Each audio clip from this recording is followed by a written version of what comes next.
Hello, ladies and gentlemen, and people of the internet. I am James Phoenix, and this is another WWE Fantasy Log. The champ is here. Joining me is John. Hi.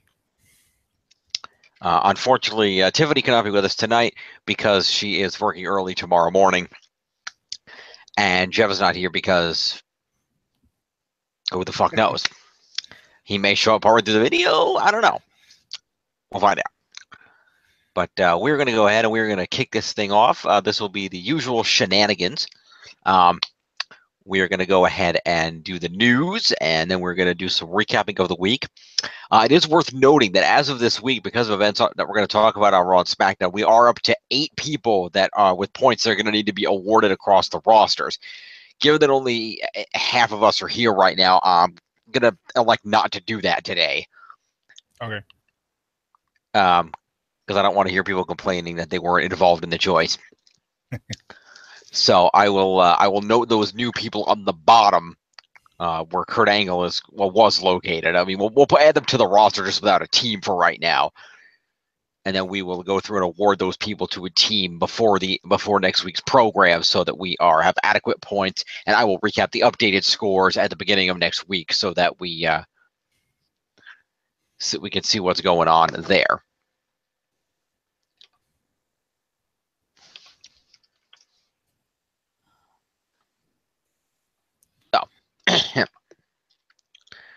With that, we are going to go ahead and do the news. Which is some decent news this week. Not a lot of it, but good news nonetheless. Hey, good news. Yeah, some good news. So let's start off with some always good news that we always get around this time of year. It was announced via press release earlier this week. In fact, on Monday, it was announced that this coming occurring on Tuesday, December 5th, to be aired on Thursday, December 14th, at 8 7 Central on the USA Network, will be the 15th annual tribute to the troops. It will be taking place from Naval Base San Diego this year. So that's cool. So lots of great things happening there. Superstars will be giving back to military personnel and their families.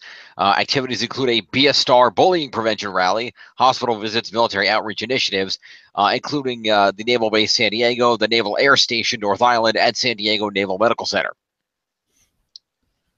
So all kinds of good things happening with that. Again, that will be on airing December 14th at 8 7 Central on the USA Network.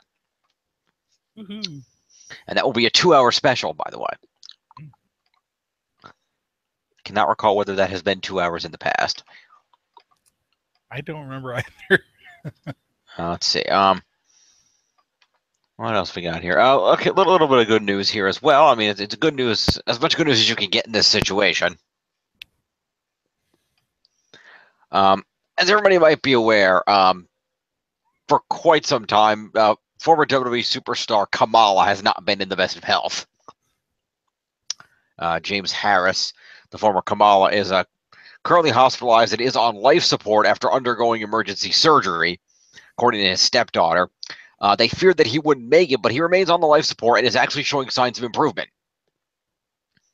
It was not stated exactly what the surgery was, but he's battled health issues for quite a number of years, including having to have both of his legs amputated below the knees due to complications from diabetes. So we wish Kamala all the best in a hopeful recovery. Yes. Or at the very least in comfort for the duration of time. All right. What else we got? Other things happening. Let's do this one. Run them in order. WWE also announced details for the first European tour of 2018, which will be in May. They're going to be going to Germany, the Czech Republic, Hungary, Switzerland, and Austria. They'll be running from May 10th to May 20th. Tickets to the first show in Vienna, Austria are currently available, along with other European live tour events. starting as of this past Friday. You can pick those up.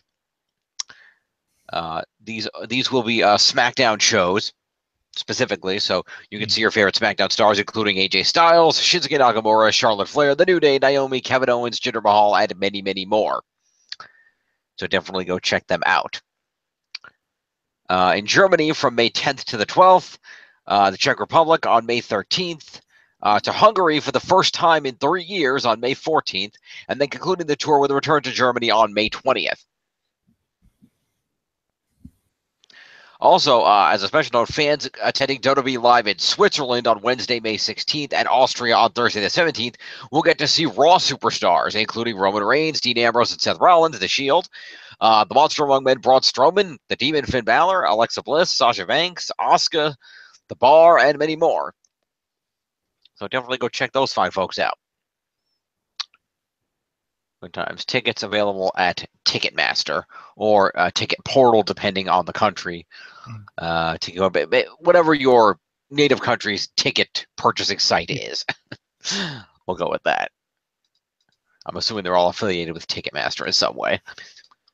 Could be. Speaking of people we're going to have to add to the roster, by the way, we're not quite there yet, but it was announced this week, as has been rumored, NXT star Hideo Itami will be being called up to the main roster to debut on 205 Live. There wasn't a date announced, but he could be coming anytime now, so stay tuned for Kenta, as it were.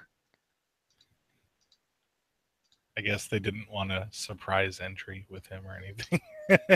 A surprise entry with what? With him, like to have him just show up. Right. They were just like, "Oh yeah, he's gonna be there." Like, oh, that would have been a cool, like, surprise for people to pop for. But yeah, but they'd rather announce it to get more people tuning in to see it. A surprise is nice, but Probably. it doesn't build your viewership. Yeah. Just like it would have been a nice surprise back at I don't remember which Raw pay-per-view it was if Kurt Angle came out to join the Shield without notice, but that wasn't going to happen. Yeah. I don't know what pay-per-view that was. Anyway, moving on. Speaking of pay-per-views, I segued myself. Bam. Speaking of pay-per-views, some interesting notes about we have the full pay-per-view schedule for next year. And it's interesting to note that there will be a 5th cross-branded pay-per-view next year, in addition to the big 4. Woohoo. And that 5th pay-per-view will be Money in the Bank, which makes logical sense if you think about it. Yes. It has not been stated whether Money in the Bank will be up to 4 hours with a 2-hour pre-show to compete with the rest of the big 4, but we will see. For those wondering at home, the total now is going to come to 5 cross-branded shows, 5 Raw shows, and 4 SmackDown shows. Because fuck SmackDown, apparently. Apparently. So those will be forthcoming. The schedule is as follows. Of course, the Royal Rumble, the first stop on the road to WrestleMania, will be on January 28th. That'll be in Philadelphia, PA. The Elimination Chamber will be on February 25th in Las Vegas, Nevada. And that will be a Raw pay-per-view, specifically. Fastlane will be on March 18th in Columbus, Ohio. That'll be a SmackDown show. WrestleMania is, of course, on my birthday, April 8th in New Orleans. Backlash is on May 6th in Newark, New Jersey. That's a Raw show. SmackDown's Payback will be on May 27th in Baltimore, Maryland. The cross-branded Money in the Bank pay-per-view will be on June 17th in good old Chicago, Illinois. Battleground for Raw will be in Pittsburgh on July 15th. SummerSlam, will be on August 19th of next year, of course, returning to Brooklyn for what I believe will be the 3rd year in a row, if I'm keeping track properly. Extreme Rules will be September 16th. That'll be a Raw show in San Antonio, Texas. Hell in a Cell will be on September 30th, just 2 weeks later, from Nashville, Tennessee. That's a SmackDown show. TLC will be a Raw show airing from Boston on October 21st. Next year's Survivor Series will be on November 18th, and that will be at the Staples Center in Los Angeles. And the year will once again end with the Clash of Champions on December 16th in San Jose, and that will be a SmackDown show. Also, it's worth noting the Great Balls of Fire pay-per-view will not be returning next year. I'm assuming there's a reason. Enough screenshots with eat balls, probably. Most likely. All right, what else? Worth noting here, as you're going to see when we get to the Raw recap, The Miz is no longer the Intercontinental Champion. And the reason for that is because it was announced that The Miz is currently filming the Marine 6 Close Quarters. Also appearing in the film are the Heartbreak Kid Shawn Michaels and Becky Lynch. So how about that? Good stuff. WWE Studios and Sony Pictures Worldwide Acquisitions are partnering again for this film. Directed by James Nunn, the director of Marine 5 and the movie Eliminators. Feature The Miz, Becky Lynch, and Shawn Michaels, set to begin production this past Monday in London. This coming Monday in London. That would be, when Jake Carter, The Miz, and fellow Marine Luke Trapper, played by Shawn Michaels, stumble upon a kidnapped girl being held prisoner by a dangerous gang of international criminals, they find themselves in the crosshairs as they try to save the girl and bring her kidnappers to justice. So that's neat. I'm assuming the girl is Becky Lynch. Could be. We will find out, but that's cool nonetheless. Sounds like a fun film. And given that Shawn Michaels, as evidenced by the pre-show, has shaved and is apparently no longer a rambling homeless man, this should be good.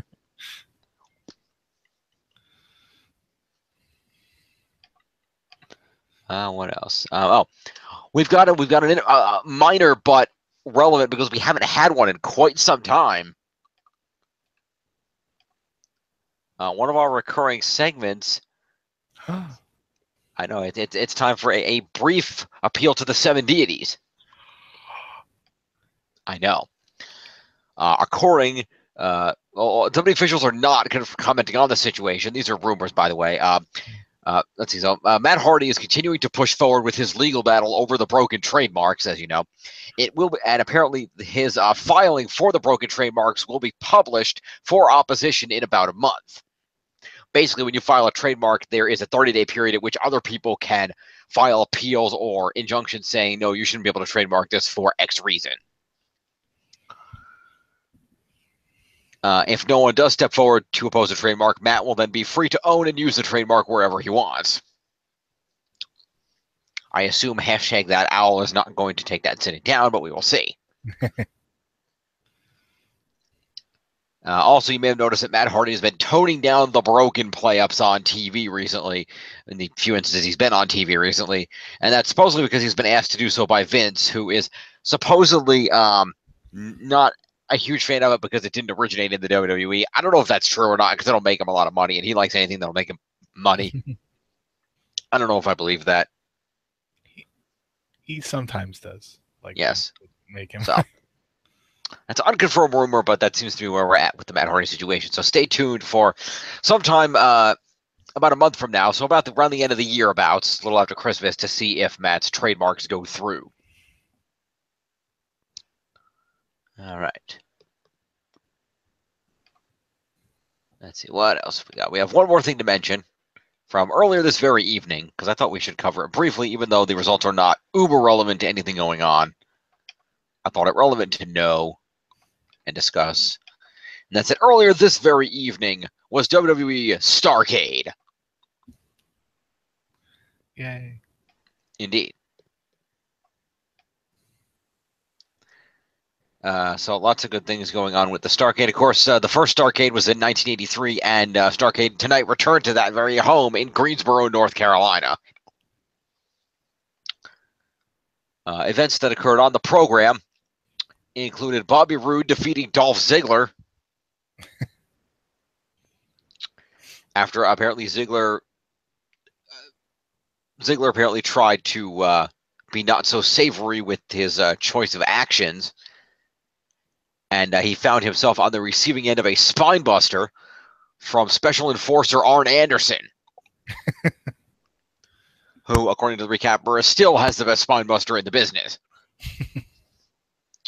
Roode finished him off with a glorious DDT for the victory. In a random clusterfuck of a match, The Bludgeon Brothers, Mike Kanellis, the Colognes, and Rusev defeated Breezango, Sin Cara, The Ascension, and Ty Dillinger in an 8-man tag match. No, wait, sorry. That's a 10-man. No, wait. How many? 2, 4, 5, 6. That's a 12-man tag match. Damn. I can't count. Yeah, the Bludgeon Brothers hit the 2-man finish and picked up the pinfall on that one. So good for them. Naomi defeated Tamina. We did have a special bring over from Raw for the purposes of Starrcade, and that was Dustin Rhodes,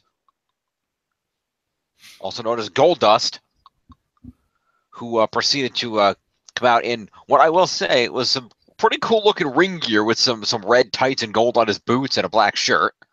That's pretty cool looking. And he beat Dash Wilder, who had nothing to do because his partner's injured. Wow, I thought they forgot about him. No, he lost. Dustin won. Rhodes won by a pinfall with a bulldog, and then Rhodes gave a nice speech to the Greensboro crowd. Baron Corbin defended the United States Championship against Shinsuke Nakamura, who won the match via a DQ after Corbin hit him with a chair. But Nakamura managed to turn the tide after the chair shot and hit him with a Kinshasa. The Hardy Boys came out and they thanked the crowd for 25 years of support and then brought out the Rock and Roll Express, WWE Hall of Famers, and they aired a video tribute to the Hall of Fame team. The New Day then arrived to join the team festivities, and they all had a dance party. Because New Day. Because New Day. Video is available of that, by the way. What else we got? We had a fatal 4-way tag team match for the SmackDown Tag Team Championship, where the Usos successfully retained against the New Day, Gable and Benjamin, and Kevin Owens and Sami Zayn. And then we had 2 cage matches to end the night. Charlotte defending her title against Natalya. The Nature Boy himself, to a massive ovation, came out to introduce Charlotte before the match. So how cool is that?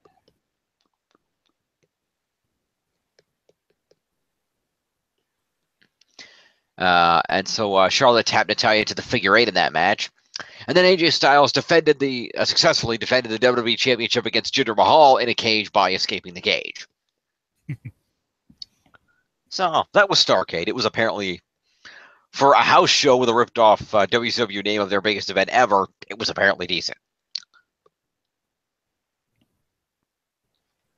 Also, yeah, WWE, for the record, it's as cool as you get to do this live event, and stuff like this. You realize it would cost you next to nothing to have a guy with a camera broadcasting it to the network, right? You already have a network. It's there. You own it. All you need is to pay like 3 dudes a 6-hour salary to stand there with cameras. Yeah. Just saying. Because if you broadcast these events and show how cool these live events are, guess what? When you try to do them in the localities of these people, they'll buy tickets. Okay, that is all the news that's fit to report. Let's get into the programming. All right. All right. So let me fire up the old screen share. This screen share. I say on to use screen share.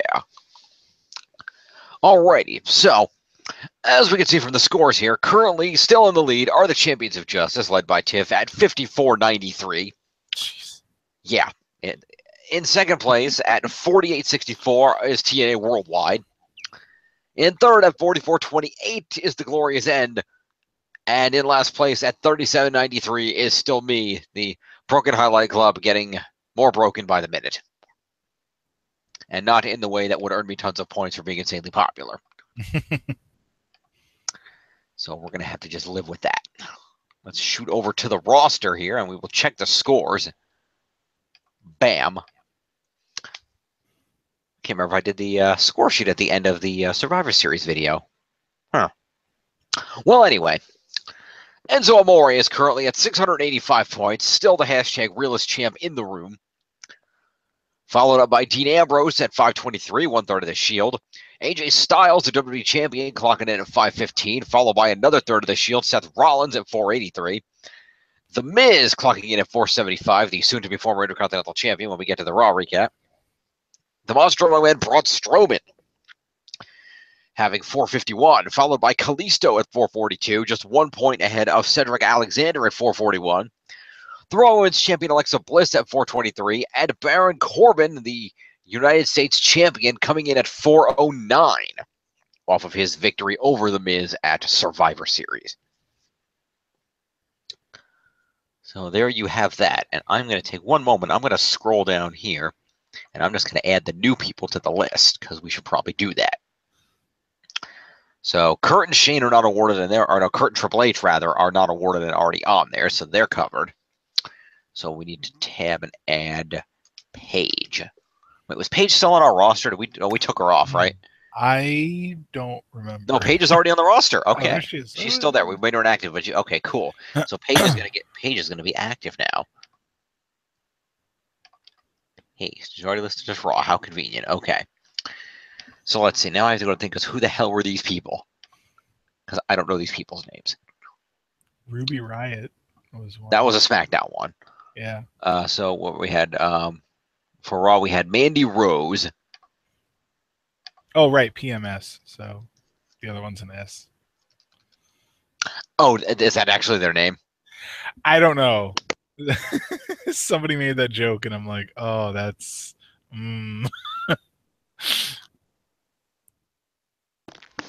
Well, give them credit. It's better than what happened with Submission Sorority. I don't know. Have you seen submissions or no? I'm just kidding. I don't know. I mean, the night that happened, their subscription spiked. What? I think 40%. They said. Yeah. Pretty mean sisters.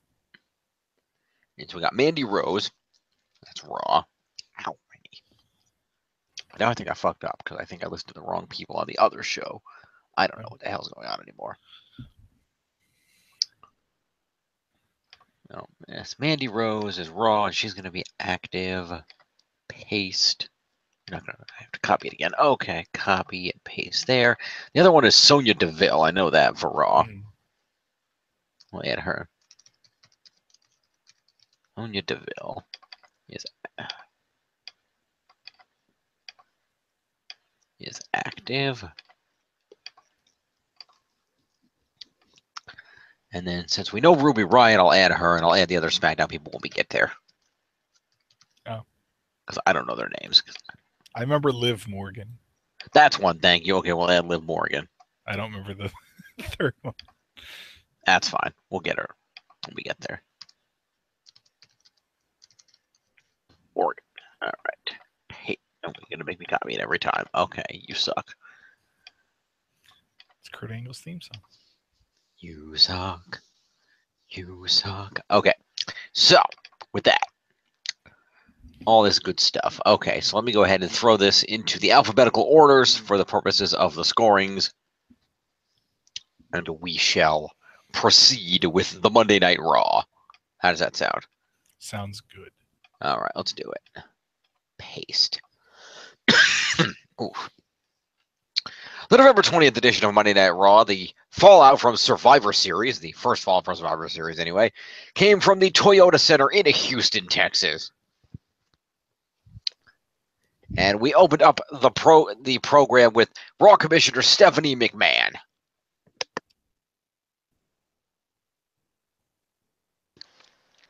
And Stephanie kicks off Raw by recapping some of the happenings of Survivor Series and saying that Kurt Angle's job is secure because Shane McMahon and Team SmackDown were defeated. She then brings out her husband, Triple H, to congratulate him on the win. Before he can say anything, though, Kurt interrupts, gets in the ring and right in Triple H's face, says he doesn't care that much about his job. If Triple H ever screws him like that again, Kurt's coming for his ass. Hashtag WrestleMania. Stephanie warns Kurt, and then Jason Jordan interrupts, saying he's not happy that Triple H turned on his father last night and gave him a pedigree. He says he wants Triple H in a match tonight. Triple H says that's not going to happen.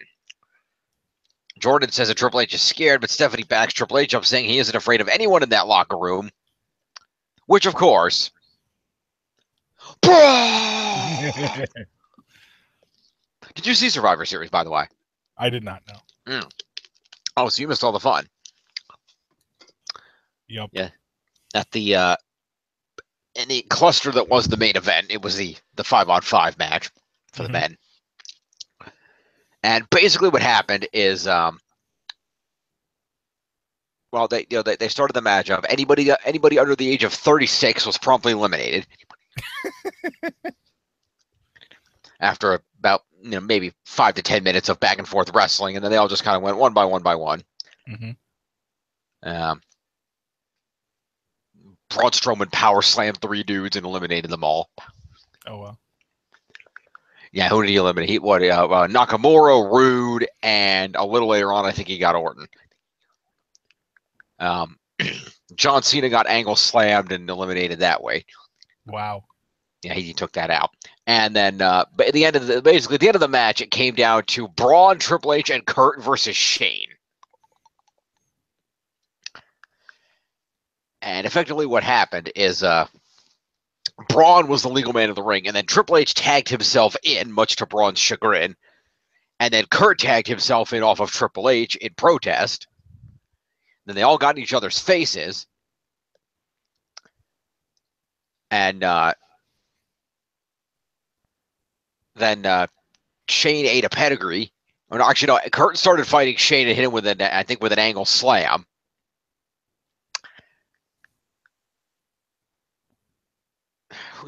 Basically, Shane got his ass kicked for a while, and then Triple H decided to pedigree Kurt.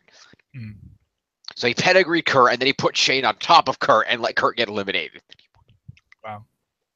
Yes. Then he helped Shane up like he was all And the best part was for literally what had to be 5 straight minutes, cutting back and forth as events were going on, was a look of what the fuck is going on Braun Strowman's face. It was amazing.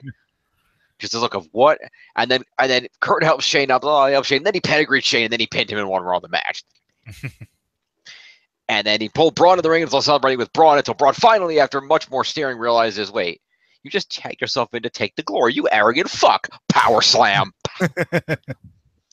Well, first he grabbed Triple H and he pushed him down in the corner and choked him out with his bare hand and said, if you ever do that to me again, I will destroy you. And then Triple H tried to punch him in the back of the head like a moron, and then he got power slammed twice.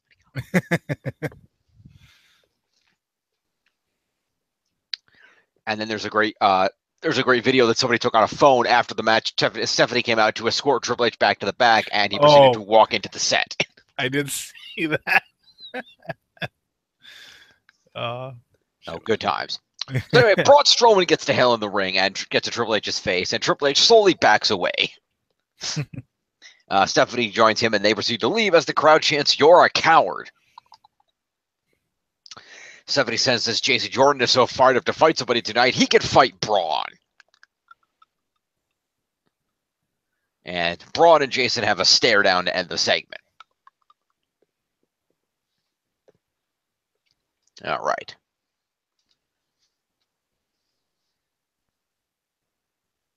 Yeah. Oh, actually, I should correct myself about Cena, because what happened was Cena ate an angle slam. Then somebody from Team SmackDown tried to jump in the ring. That was not the legal man at the time. I don't remember which one of them it was, but somebody tried to jump in the ring. And the ref was distracted trying to keep them out of the ring. And while the ref's back was turned, Finn jumped on the turnbuckle and hit him with Cena with a coup de grace. Then slid back out of the ring, and then Angle hit Cena with another angle slam, and then he pinned him. Gotcha. That sly coup de grace made the difference, I think.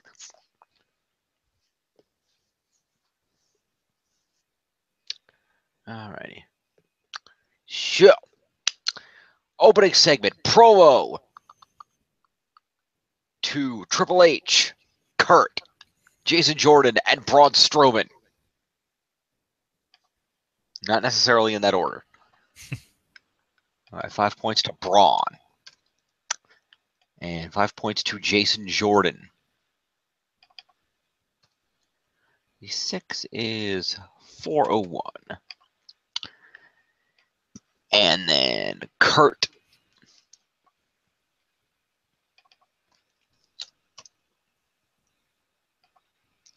And then Triple H.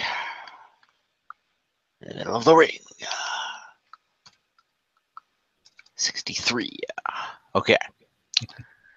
After that, we see that Samoa Joe and Finn Balor are going to be having a match next, and they do so. And Samoa Joe comes out the victor after managing to stop Balor from hitting the coup de grace by knocking him off the top rope and then Coquina clutching him. That works. It does. Which is impressive considering that Joe had just eaten the corner dropkick and still was able to get up and pull him off the top rope. But hey, so Finn Balor took the loss here, so he's going to get himself a 5 points for competing, and 10 in moves is going to be 15 points to Finn Balor.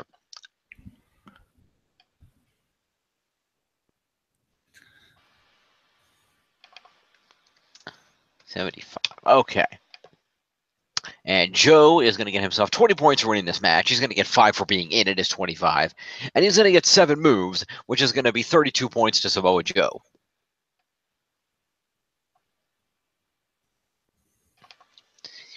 I'm just going to bring it 194. All right. All right. So it is also worth noting that there is rumors that this is part of the continuing Finn Balor burial.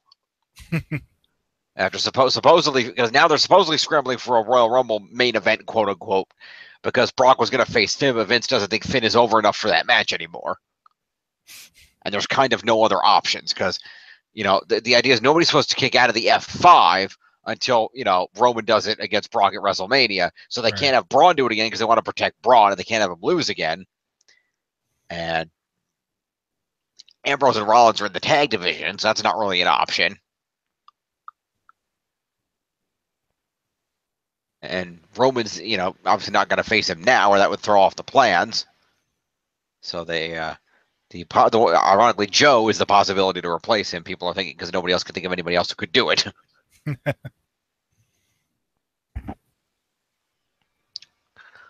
Although I do have an alternative thought if we're trying to book something of that nature.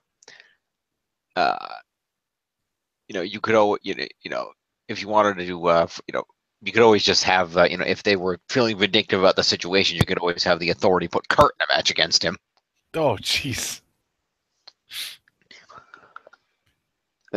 You could fudge it and be like, oh, it's a non-title match because he's a GM or something. If you want to try to get away with that, just so Brock's on the show.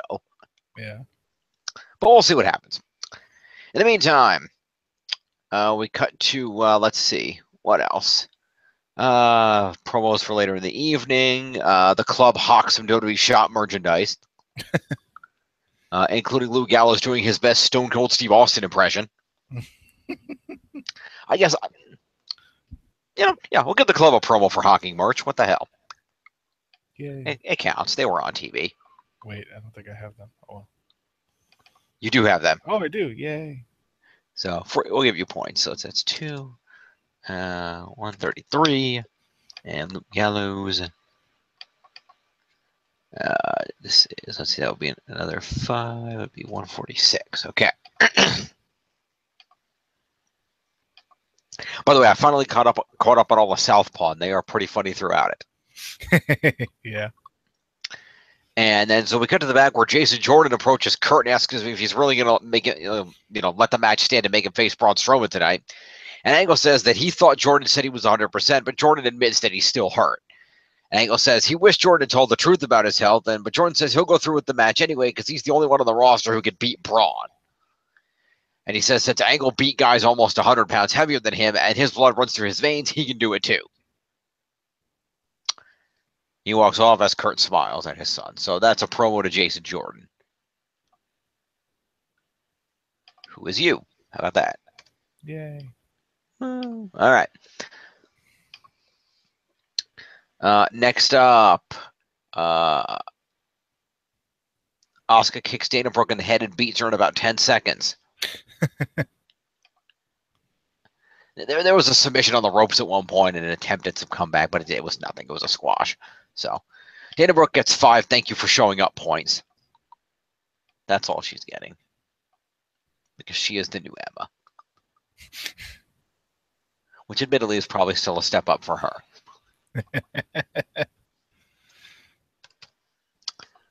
All right, and then Asuka gets 25, and one for the move is 26 points to Asuka.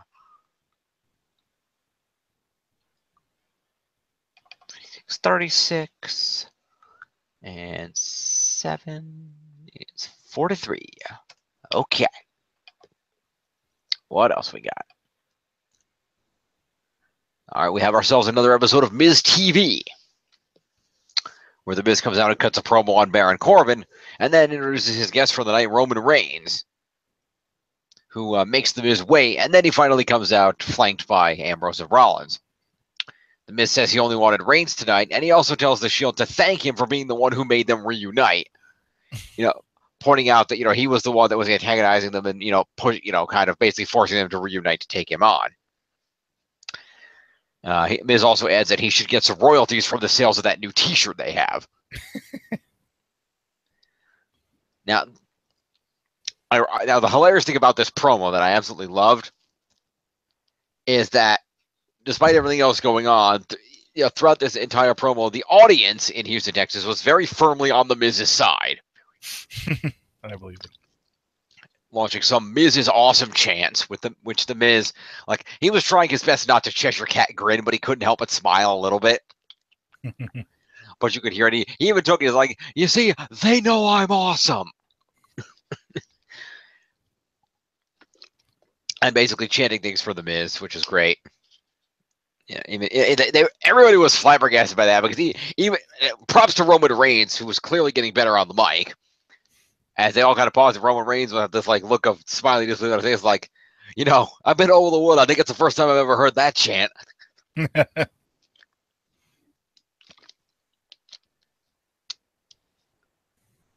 So then all of a sudden, there's a weird thing where the lights start screwing up. I don't know if there was a power problem in the arena or what the hell happened.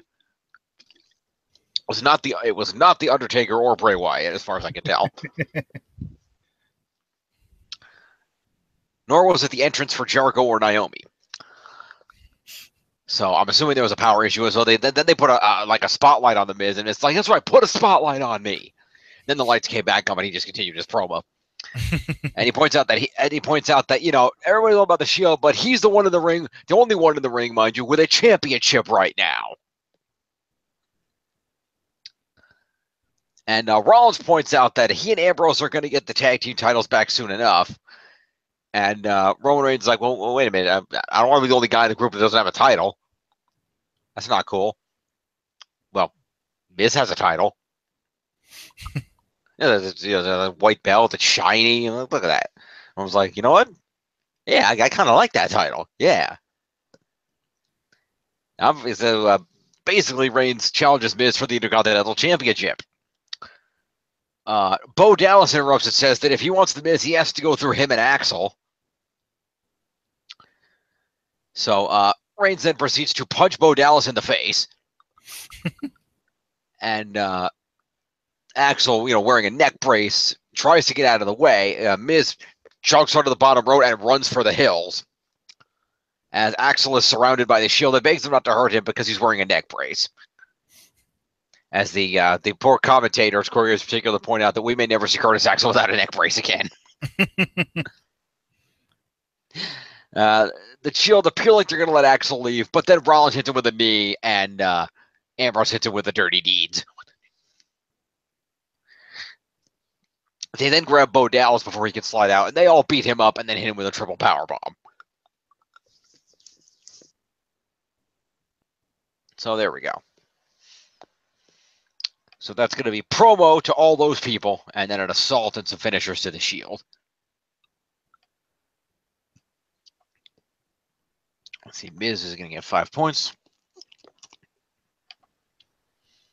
The Miz Raj. So Bo and Curtis are both going to get promo. 65, and Curtis Axel is 181. And then the Shield members are, let's see here. Since I'm up on this end, Dean Ambrose is going to get 5 for promo because he said something at some point. I don't remember what it was, but he did talk. So he gets 5 for promo. He gets 4 for assault and 1 for the dirty deeds. Is 10 points to Dean. All right, we got Roman. Actually, no, 1 extra one to Dean because triple power bomb. Right. Let's not forget that. 4. Okay. Roman is going to get himself pretty much. They're all going to get the same. Roman's going to get 10 because he did not hit a separate finisher. Mm. So Roman gets 10. That puts him at 382. And Seth will also get the 11 because he also hit the knee. And that's going to be 84, 494. Okay. We got to the back where Braun Strowman does an interview saying that he's glad Jason Jordan's not afraid of him because that makes him different from everybody else, including Triple H. Promo to Braun Strowman.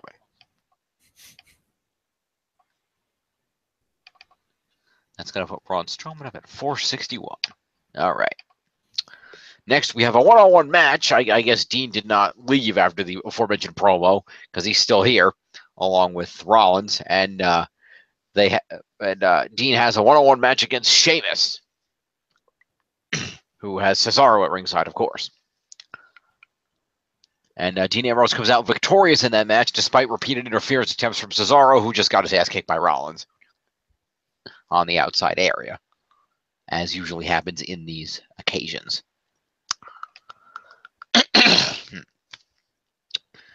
So we're going to go ahead and give accompaniment and interference points to Rollins and Cesaro. So that's going to be 5 and 6 is 11 points to each of them. 63 is 374. And then Rollins. 490. Let's see, that'd be 495. What's him at 505. And then Sheamus lost this match. So Sheamus is going to get himself 5 points for being in it, and he's going to get 7 moves, which is going to be 12 points to Sheamus. What's about 381. And then Dean Ambrose gets 20 points for winning a match. He gets 5 points for being in the match, is 25. And he gets 8 points for moves. It is going to be 33 points to Dean Ambrose.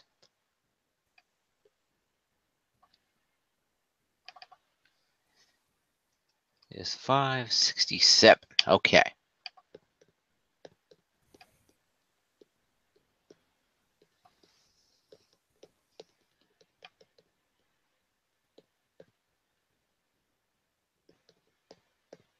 And then we've got, what else? We got backstage to Matt Hardy, who was in the locker room. He's approached by Jason Jordan, who asks him for advice on facing Strowman. Matt said that he's faced many giants in WWE before, like Brock Lesnar and Mark Henry, but Strowman is different and inhuman. Matt says that one of the lessons that he learned in WWE is that some nights it's just not your night. Matt walks off. So it's a promo to Matt and Jason.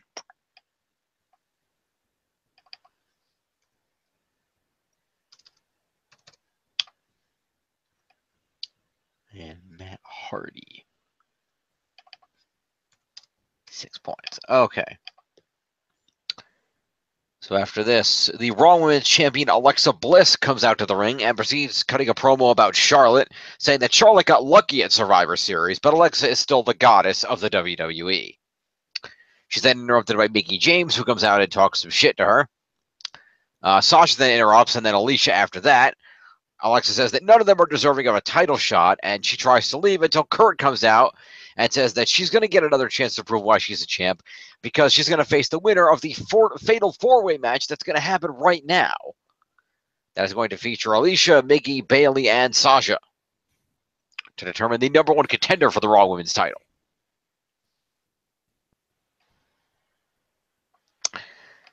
And so the women begin having their fatal four-way match, and we get to the point where Mickie has the upper hand after hitting a neck breaker on Sasha when the music of Paige hits. And the audience gives her a great reaction.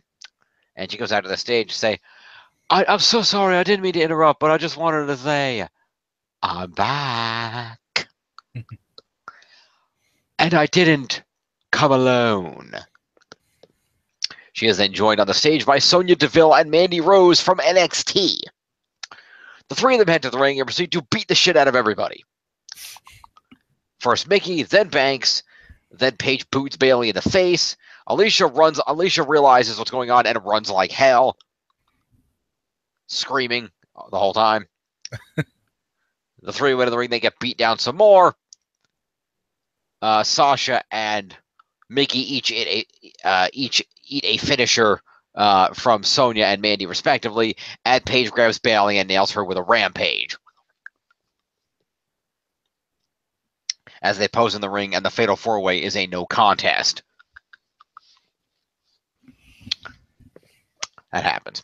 So, rules for a no contest is that everybody participating gets 5 points in addition to their 5 for competing. So, therefore, what's going to happen here is all these ladies are going to get themselves 5 points for being in the match and 5 points for a no contest victory. So, it's going to be 10 points to each lady plus moves. So it's going to be 10 points to Alicia Fox. We're going to give 10 points to Bayley. Who, let's see, Bayley. No, Bayley did not have a move. All right, so Bayley's just going to get the 10. We're going to give 10 points to Mickie James, who I believe had one move. Yes, okay, so 11 points to Mickie. 152. And then Sasha, I know, had at least one move because she had 2 moves, so Sasha is going to get 12 points then.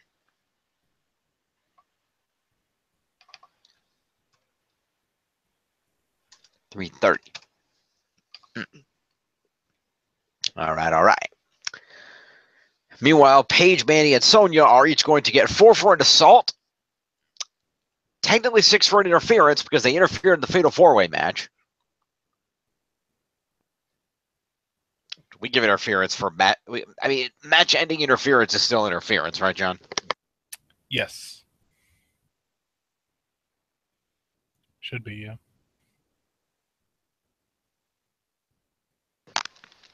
Cool.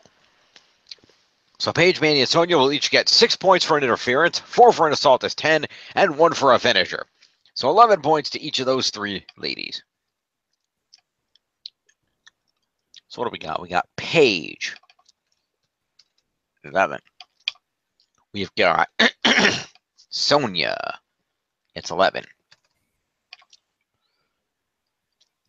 And Mandy Rose is going to get 11. Where is she? Not far enough. There we go. Bam.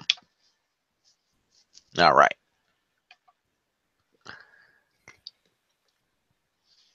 So, after a commercial, we come back where Paige, Mandy, and Sonya are in the backstage area for an interview, but they get interrupted by Alexa Bliss, who tries to suck up to them and then just gets her ass kicked.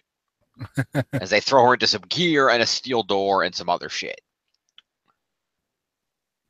So that is going to be an additional 4 assault points to each of the 3 ladies.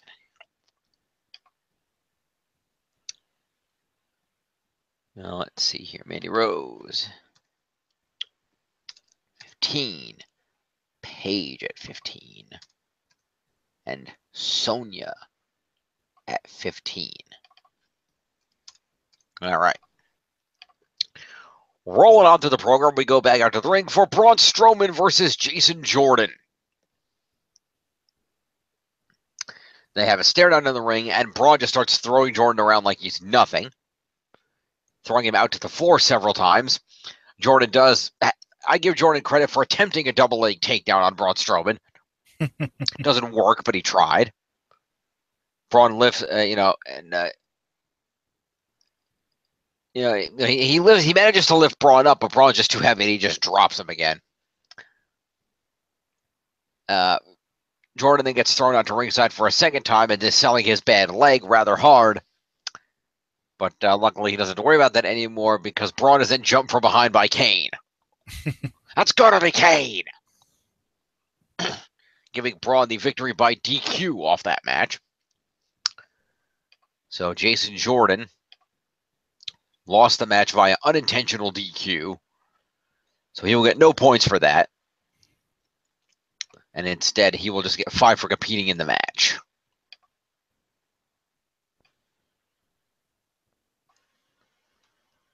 So 16. And then Braun Strowman won the match by an unintentional DQ, which doesn't get him any points. So he gets 5 points, and he didn't even hit any moves, because he was just throwing dudes around. So that just gets Braun 5. Oh, he does get an evasion for, like, via his own weight, evading a double leg takedown. So I forgot about that. So technically, Braun would get himself 8 points for the situation. Scroll up here. Braun, it's 8, 469. And then Kane gets 6 for interfering in the match. And let's see.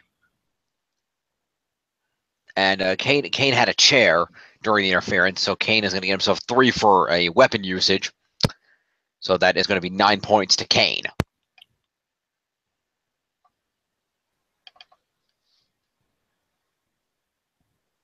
$164. All right. So after the match, Kane continues beating Braun with a chair, and then drives the chair into Braun's neck by putting the chair against Braun's neck and then slamming it onto the steel stairs. Braun gasps for air and clutches his neck as the refs try to help Braun, but Braun refuses help and stumbles out of the arena.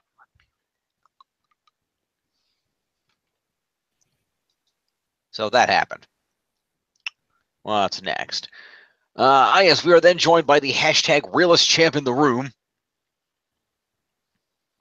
who comes out to the ring with his Zo train in tow, including Noam Dar, Tony Nese, Arya Daivari, a.k.a. Daivari Dinero, and, of course, Drew Gabagulak. Enzo proceeds to cut a promo about how he retained his title at Survivor Series and how Kalisto sucks, and how he has improved 205 Live and the lives of his crew that are here in the ring with him. They are interrupted by the other side of this match, which included Rich Swann, Cedric Alexander, Mustafa Ali, and Akira Tozawa. There is a brief exchange of insults and then an 8-man tag match.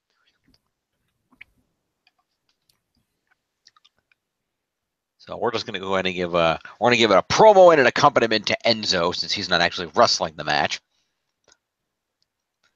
So that's going to be 11 points to Enzo. You know what? I'm pretty sure he interfered in the match later, too. Did he not? Enzo tries to get... So, yeah, Enzo totally interfered. Okay, that's another 6. So, let's see. That's 6 and 5 is 11. Plus another 5 for accompaniment. It's 16 points. Okay. So, Enzo gets 16 points. That's 95. 695. And the 6 puts Enzo at 701. Woohoo! Bada boom. Realest champion of room. How you doing? Got 701 points, and you can't teach that.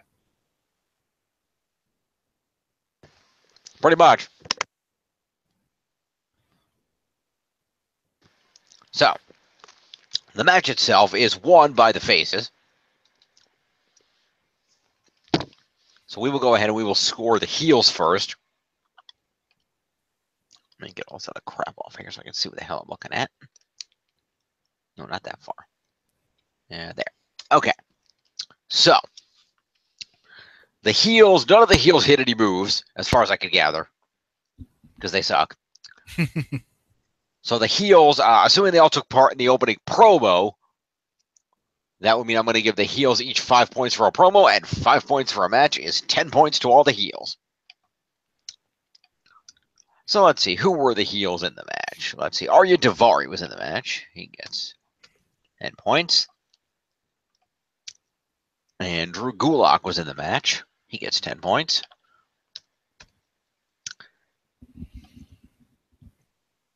And we get points for... Were you here last week, John? I know you weren't here for the Survivor Series. Were you here for the video the week before on the Saturday? No, because I was traveling. Right, that's right. Okay. Well, you missed last week's 205 Live, in which Drew Gulak got to be the honorary gobbledygooker. And then he took them in a bonus video. He gave everybody tips for a better Thanksgiving. So Gulak got points. I gave Gulak his points, right? Yes. Okay. And then also on that team is, who am I forgetting? I know Tony Nese. Who was the other one? Oh, Noam Dar. That's who it was. Noam Dar. Noam relevant to the television show Dar.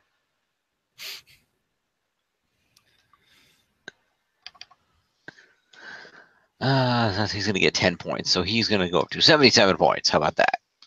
Why did I draft him? Anyway.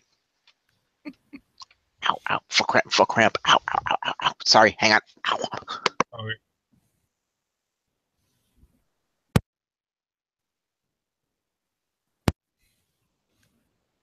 Always make sure, people.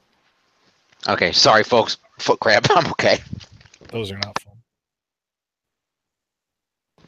No, they're not fun. But in the meantime, Tony Nese gets 10 points also. Now, on the contrary, the faces all hit moves. In fact, they all hit one move each. So the faces are all going to get themselves, let's see, so who got the pinfall off of this? It was Mustafa Ali off an inverted 450. Or the 054, as he calls it.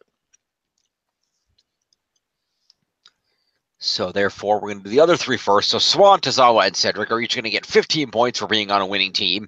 They're going to get 5 for competing in this match. And they're going to get a point for their move, which means 21 points to each of those three people. It's 21 to Akira Tozawa. That's going to put him at 173, right? Yes. 173. And then we're going to give points to Cedric Alexander.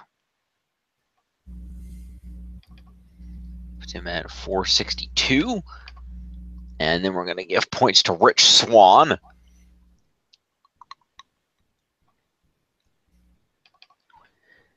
Is 337. And then we're going to give winning points to Mustafa Ali, who's going to get 20 for winning the match. He's going to get 5 for being in it, is 25. He's going to get 5 for the pre-match promo, is 30, and 1 for the inverted 450, is 31 points to Mustafa Ali.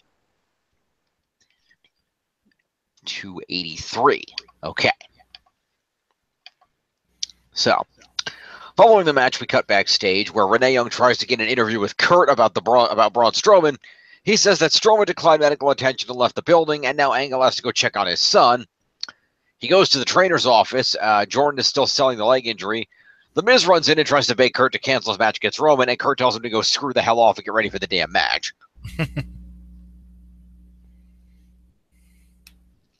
Jason Jordan adds that to Kurt that Matt was right earlier. Braun is not human. So that's a promo for Miz and Jordan.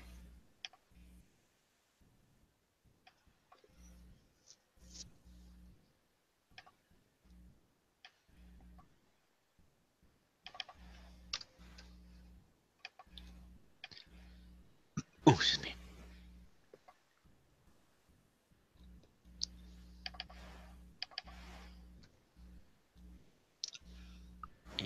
Yes, 421. Bam. And then we go out to the ring. 4-hour main event. The Miz defending the Intercontinental Championship against the big dog, Roman Reigns. It's worth noting that the Miztourage is nowhere to be seen because they're still recovering from the beatdown the Shield gave them earlier. And the Miz and Roman Reigns have what is admittedly one hell of a match. It's a good match. But things kind of break down near the end of the match when Reigns Superman punches the Miz for a 2 count, when the ball run down to distract Roman, which leads to Miz hitting Roman with a skull-crushing finale, but he kicks out of it. Rollins and Ambrose then hit the ringside area and begin brawling with the bar, as Reigns and Miz both manage to get to their feet, and Reigns hits a spear to become your new Intercontinental Champion. Thank God I could use some points. Do you have him? Yes. Oh. I have Roman Reigns. I drafted him in the draft. I drafted Roman, and Tiff got Ambrose and Rollins before the Shield had fully reunited. Ah, And there didn't seem to be an amicable way to rectify that, so we have left it for the duration of this season, but I think we will have to list the Shield as a unit going forward for the next draft. hmm.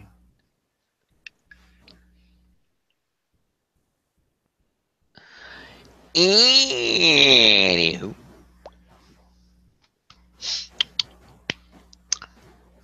New champion, Roman Reigns. How about that? So let's do first of all, the Bar and Ambrose and Rollins are all going to get themselves interference and brawling out of a match points. So 10 points are going to go to each of those 4 individuals.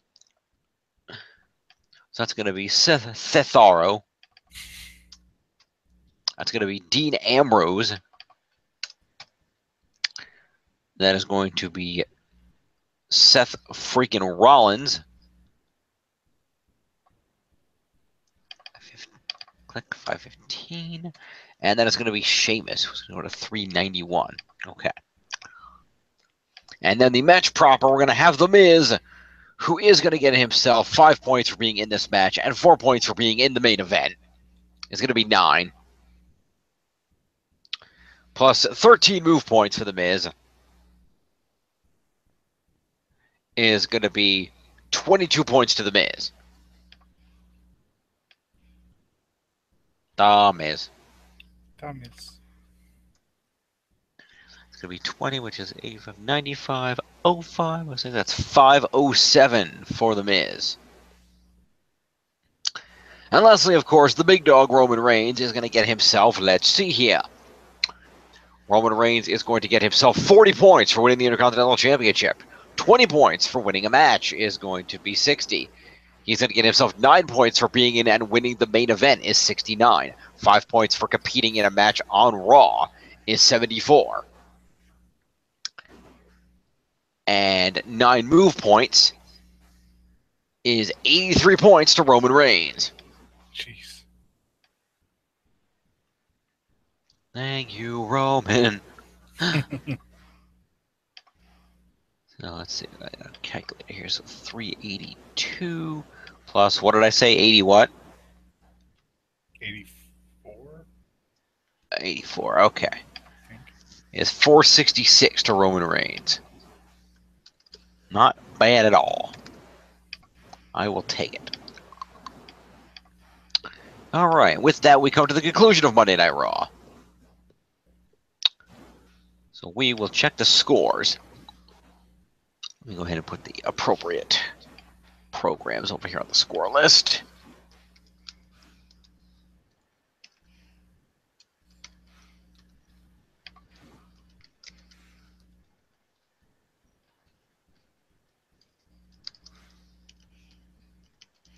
Okay. Let us look at the Raw scores, see where we're at. Data. Bam. All right. Still in the lead at 57-22 is the Champions of Justice, led by Tiff. Still in second place at 49.89 is TNA Worldwide. Still in third is the Glorious End at 44.99. And still in last at 39.71 is the Broken Highlight Club. Roman helped, but not enough. Alas.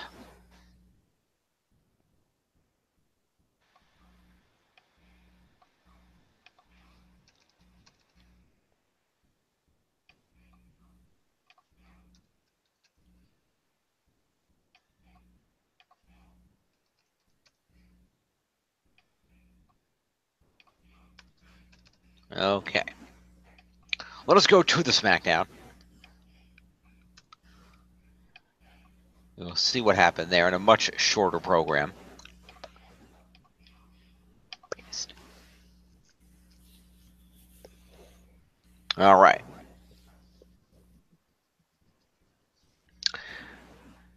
So, because it is Survivor Series weekend, all the programming this weekend did take place at the Toyota Center in Houston, Texas. SmackDown being among them. We see recaps from Sunday Survivor Series, and then we're joined by Commissioner Shane McMahon in the ring. He says even in defeat, he's still proud about the SmackDown team work, and says that no one will ever consider SmackDown the B show again.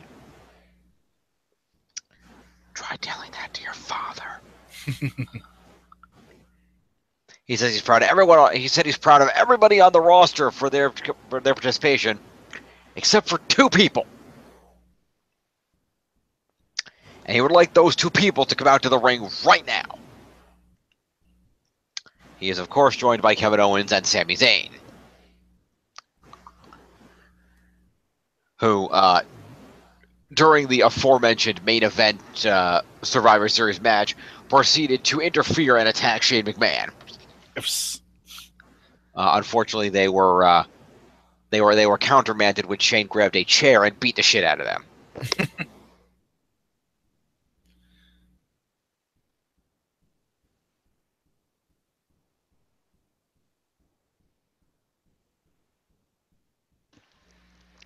So they come out and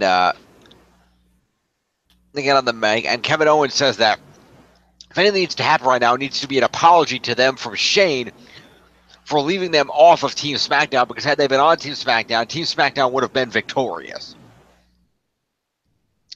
Shane tells Kevin Owens to shut his mouth and says that the 2 of them have no respect for anyone in the WWE, let alone in the SmackDown locker room, or anybody in authority, or anybody else, and especially no respect for him. Owens says he agrees with all these things. Yeah, and as Shane starts listing off things that they have no respect for, Sami Zayn just keeps... Sami Zayn is such a happy heel, and I love it. I was like, you have no respect for anybody in that locker room. Check. You have no respect for these people. Double check. You are hated in the SmackDown locker room. No one likes you. So after your display, I have 2 words for you, and it's going to make me very happy to say those 2 words. Yar! But he's interrupted by Daniel Bryan's music. Daniel Bryan gets in the ring and asks Shane to calm down for a moment and remove his personal animosity from the situation. Sami begins thanking Daniel Bryan profusely, pointing out that, Kevin, haven't we always said that Daniel Bryan is, if nothing else, a sensible man? Sami, shut up! Which becomes a recurring theme throughout this promo. It is said at least 4 times. And Daniel Bryan proceeds to make the point to Shane that you're right, everyone in the locker room does hate and want a piece of the 2 of you. In fact, the 2 of you should be thanking me because I actually sent Randy Orton home tonight because he said that he was not going to be responsible for what he did when he saw the 2 of you.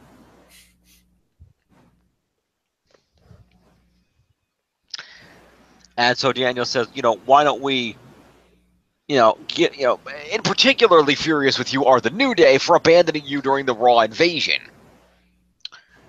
So the 2 of you are going to have a tag team match against the New Day tonight. But like you said, Shane, the whole locker room hates you guys and wants to get their hands on you.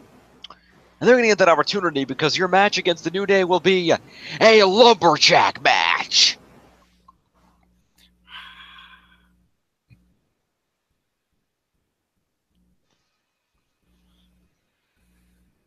And the fans chant yes to this. So that is a promo to Kevin and Sami.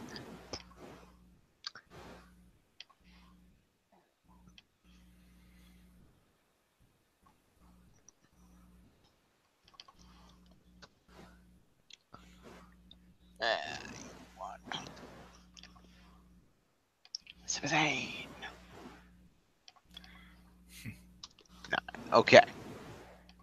So, following this, we see Shelton Benjamin and Chad Gable getting ready to come out, and after a commercial, they do so as Shelton Benjamin has a one-on-one match against Jey Uso.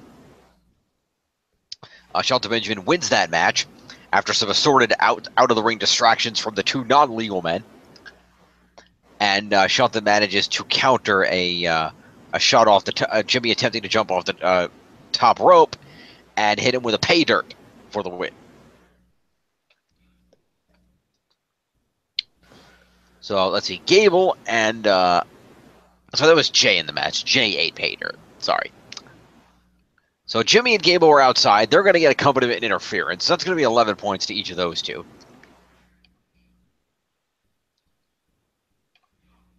Let me see. Where's the freaking thing? Here we go. So that's 11 points to Jimmy Uso. 9404, which is 3055. And then the same 11 points are going to go to who else? Chad Gable, yes. 197 for him. How about that? And then the match proper, Jey Uso did not win this match. So Jey Uso is going to get himself 5 points for competing and 2 for moves. It's 7 points to Jey Uso. Puts him at exactly 290. Shelton Benjamin gets 20 for winning. He gets 5 for competing in the match. And he gets 1 for the pay dirt. Is 26 points to Shelton.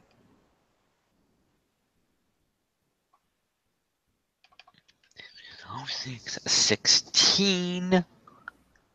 And 6 is 222.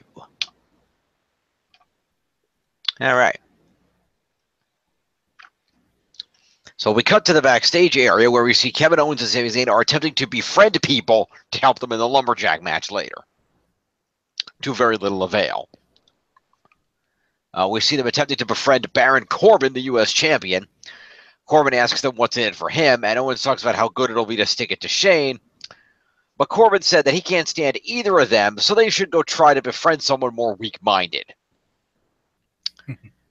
Owens and Zayn move on, and they then run into Bobby Roode and ask him to stand with them and be different from the rest of the pack. But Roode points out that, are you two out of your freaking minds? I was in the match you ruined at Survivor Series. I owe you both a receipt for that tonight. So no luck there.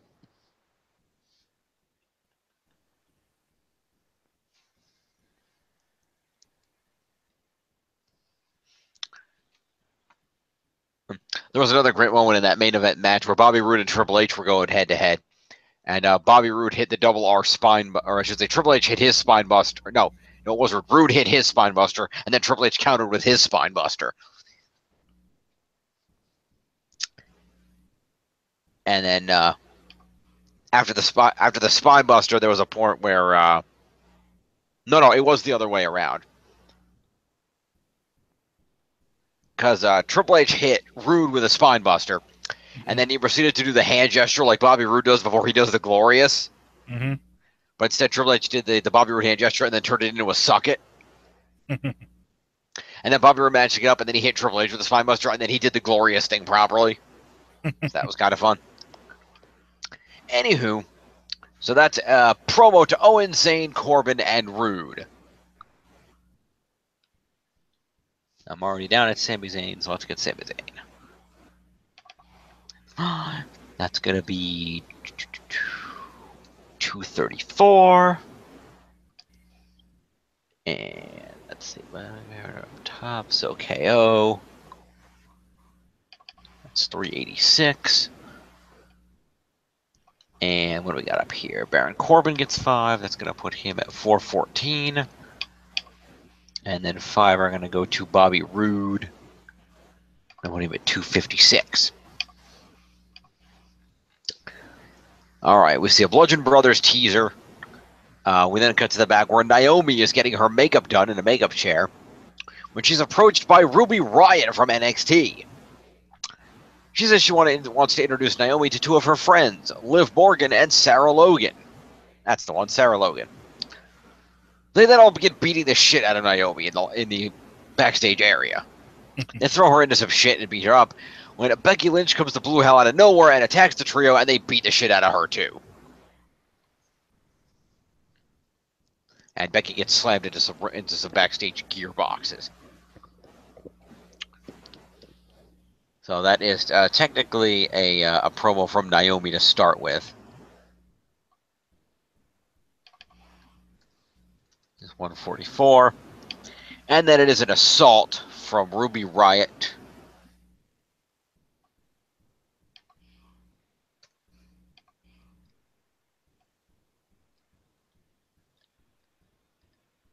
And an assault from what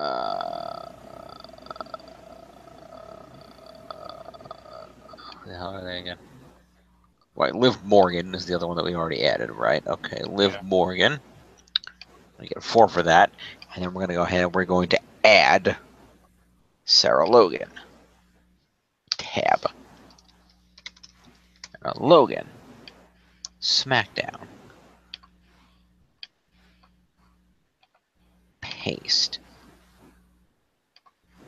4 points. Alphabetical order again. Okay. So following this, we see Shane approach Daniel in the back and says that he thinks it was an awesome idea, an awesome call to sign some more women from NXT. I wish you'd have told me, but great move. And also a genius idea to make the lumberjack match tonight. Shane says that now that he's cooled down, he realizes that Brian was right about the best way to do this. He was a little hot-headed. And he says, you know, given that he is just trying to stay cooled down, he is going to go back to his hotel room and watch SmackDown from there, and Daniel can run the show for the rest of the night. And Shane then proceeds to leave. Although Shane does seem to indicate that he still believes that Daniel Bryan is going to fire Sami and Kevin after the match. So, following that little segment, we go to the ring, where we have the debut of the Bludgeon Brothers. Harper, Rowan, Bludgeon Brothers. And they came out as the Bludgeon Brothers. They did. Okay. They were carrying their big hammers and everything. They had their robes on, their big hammers. They had some nice red and black ring gear, reminiscent of early Kane. Just a darker shade of red, more of a crimson. And they proceeded to come out. And they proceeded to beat the shit out of the Hype Bros in about 5 seconds. So all match points to you, but because you have Harper and Rowan, right? Yes. Yeah, that's what I thought. Okay, and I know you have the Hype Bros because they're the Hype Bros.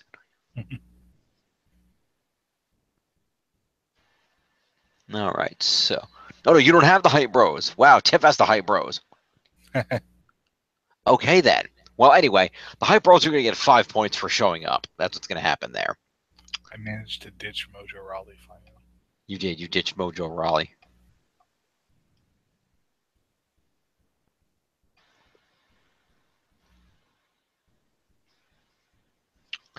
All right, Mojo Rawley is going to get 5 points. That's 73 for him. Zack Ryder is also going to get 5 points. It's going to be 71 for him. The Bludgeon Brothers came out victorious in this match, of course. Rowan and Harper specifically hit the double team. And Rowan was the legal man here, so we'll do Harper first. Harper's going to get 15 points for being on the winning team, 5 for competing, and 1 for the double team maneuver that they finished them off with. And that's going to be 21 points to Luke Harper. Team at 41. And then Eric Rowan will get 26 points for the match. 46. How about that? Oh, not 246. 46. There we go.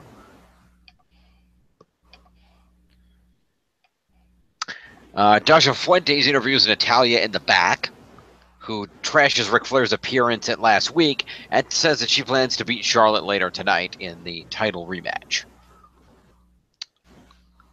So, promo to Natalia.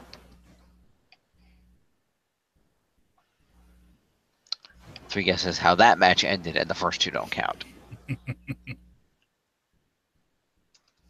64. Okay. After this, we take a look back at the Brock vs. AJ match, and then AJ comes out to the ring to a loud ovation. He says the match against Lesnar didn't go as planned, but he appreciates everyone congratulating him on surviving against the Beast. But this is WWE, and you don't get trophies for second place. He then moves on to his topic of the evening and proceeds to call out Jinder Mahal. AJ takes off his shirt and demands that Jinder come out here and fight him right now. Jinder, however, appears on the Tron and says that he's not going to do that, but points out that if he was facing Lesnar on Sunday, he would have beaten him and become the Beastmaster. Still going with that. Are the Singh brothers the two little ferrets then? I hope so.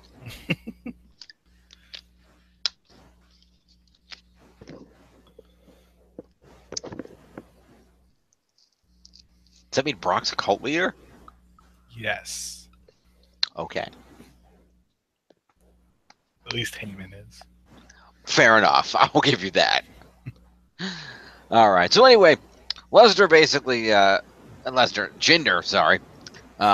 AJ tells Jinder that he sounds stupid and to come out and try to take the title from him. And Jinder says that no, the rematch will be on his terms and what he says, which will be at the Clash of Champions pay-per-view, conveniently enough.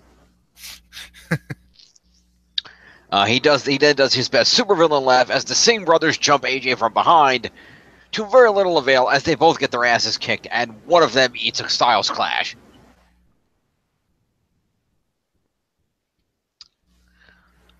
I legitimately don't know which one, so I'm going to pick one, and Jeff's going to have to live with it. That's fine. So that's going to be promo to Jinder, first of all. Well, if he has a problem, he could be here to talk about it. This is true. 209 for that. And then the Singh brothers are going to get an assault.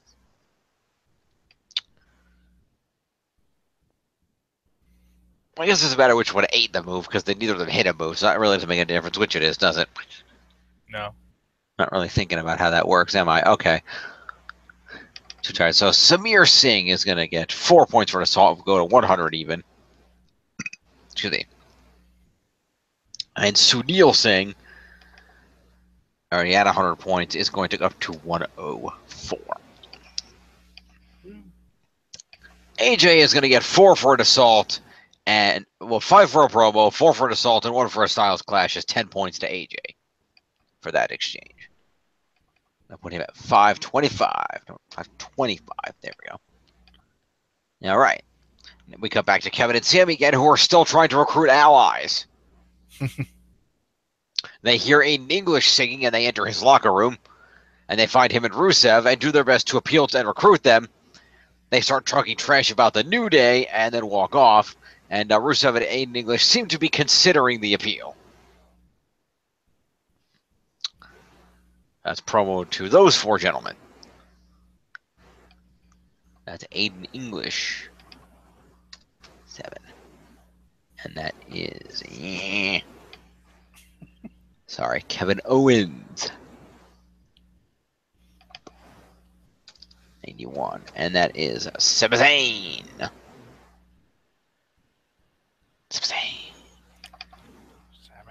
39. And then Rusev Day. Okay. We then go out to the ring where Charlotte defends the SmackDown Women's title against Natalya. And she gets to retain as Charlotte goes for a moonsault. Natalya counters it with some knees to the gut. Charlotte then hits a spear, and Natalya tries to roll out for a breather. And Charlotte gets jumped by Ruby Riott, Sarah Logan, and Liv Morgan, who have come in through the crowd. They beat down Charlotte in the ring and then beat down Natalya at ringside. Sorry, reverse, scratch that, reverse it. They beat down Natalya at ringside first, then Charlotte in the ring. So because Natalya was blatantly attacked first, she won the match via DQ. So therefore, Charlotte retains the title via DQ. Well, via, it's a DQ finish, so yeah. Right. So Charlotte is, by default, going to get 25 points for a title retention. Charlotte is going to get 5 points for being in this match, is 30. An unintentional DQ loss does not cost her anything. So then it's just a matter of moves, of which she had 9. So that's 39 points to Charlotte.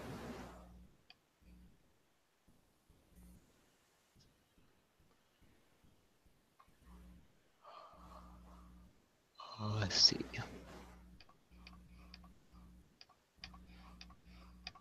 $317 for Charlotte then. Okay.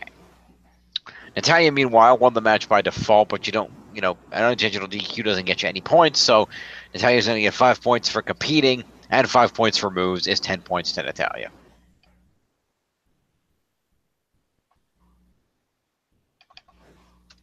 Okay.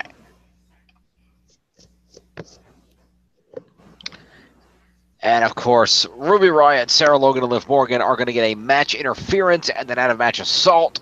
So 10 points to each of those ladies.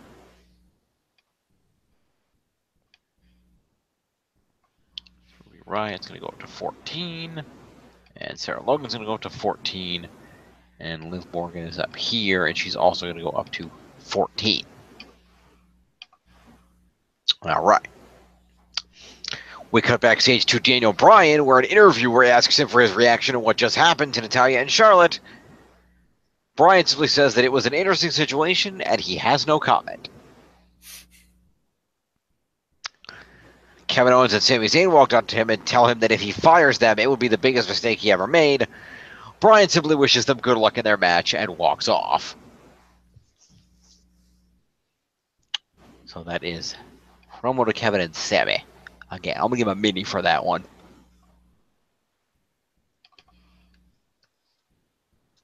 For Sami Zayn.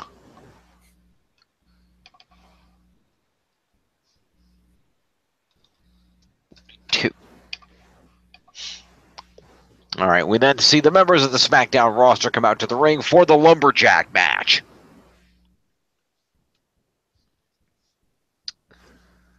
Okay, so let's see here. So, being that it was the SmackDown roster, I'm just going to go through the SmackDown roster, give everybody on SmackDown 3 points, because I'm assuming they were a Lumberjack, except Randy Orton, who was stated not to be there, and he was not. Okay. Sound like a plan? Okay. In English, gets 3 points for 150. I don't think AJ was with the Lumberjacks either. No, you're not on that show. Let's go to SmackDown people. Corbin was definitely there. So he will get 7. And there were no women involved in the Lumberjack match, so we can skip to women. Let's see. Big E was in the match, obviously. Bobby Roode was definitely a Lumberjack. All right. Women. Chad Gable was out there with Benjamin, I think. Let's see, about 200. Charlotte, no. And Dolph Ziggler is definitely there. 7. And Epico and Primo actually showed up. I know. That's a 4 for them. I don't buy it. No, 3. Sorry, 3. Let's see. The Bludgeon Brothers were out there. Breezango were out there. James Ellsworth is no longer employed. We should probably make him inactive. Was that last week? Last week or the week before. I don't remember which. Because, yeah, I remember that earlier. I was like, wait, that wasn't mentioned. Maybe that was the week before. I don't know. Jinder Mahal. We did cover it on last week's show. Okay. I remember this. Jinder was not in the building, so we know he doesn't get points. Kevin Owens is obviously in the match. Kofi is part of the match. The Ascension were at ringside. Lana was not there because there were no women involved. No. What's the shit? Huh? What happened?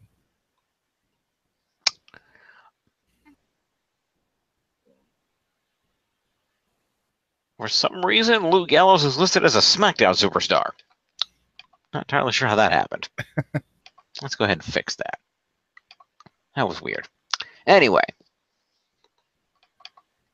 Moving along. I'm gonna assume Mike Kanellis was there. I don't know. No, isn't he in rehab? He was at Starrcade. Oh, was he? He was in that clusterfuck match. I did not know that. He was on the heel team at the clusterfuck match. I think it's outpatient rehab. Gotcha. Because he's kind of got to look after his pregnant wife. Mojo and Ryder were there. Let's see, women, inactive women. Primo.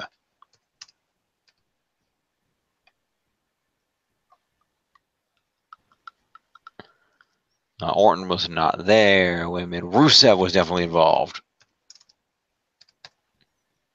Sami Zayn is in the match. The Singh brothers, I don't think were lumberjacks, so we're going to skip them. Women. Shane was not a lumberjack. Shelton probably was.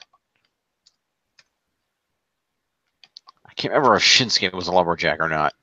Because I feel like Daniel Bryan also said that Shinsuke went home, but then the recap says that he was there. So I don't know. I'm going to give him 3 points anyway because fuck it. All right.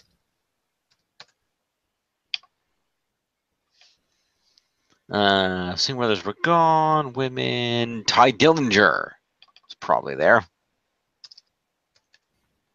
And Tyler Breeze, definitely. And Victor. And Xavier's in the match. And Zack Ryder. Okay. Lumberjacks are taken care of. Let's do the guys in the match. Shall we? Do it. So, Kofi and Big E will be wrestling for the match. As they are wont to do. And so it becomes painfully obvious as the match goes on that the Lumberjacks are only going to attack Kevin Owens and Sami Zayn, and they are not going to lay a hand on the New Day.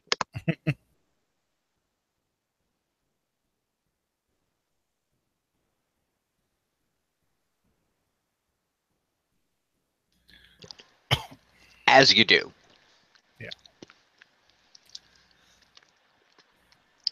So Kevin and Sami actually won by pure luck. So we're going to do the New Day first.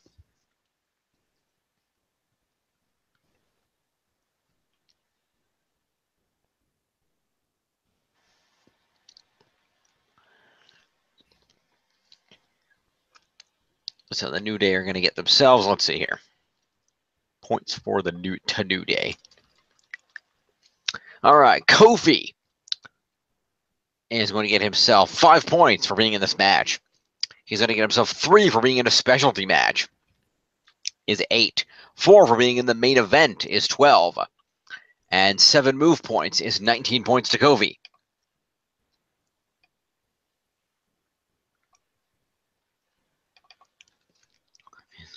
$45 and 9 is $254. All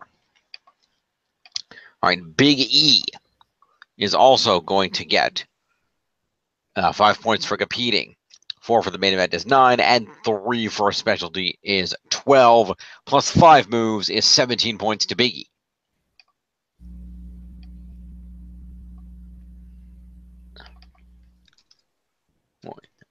Okay. And Xavier gets 5 accompaniment points, and 1 move that he hit later is 6 for Xavier.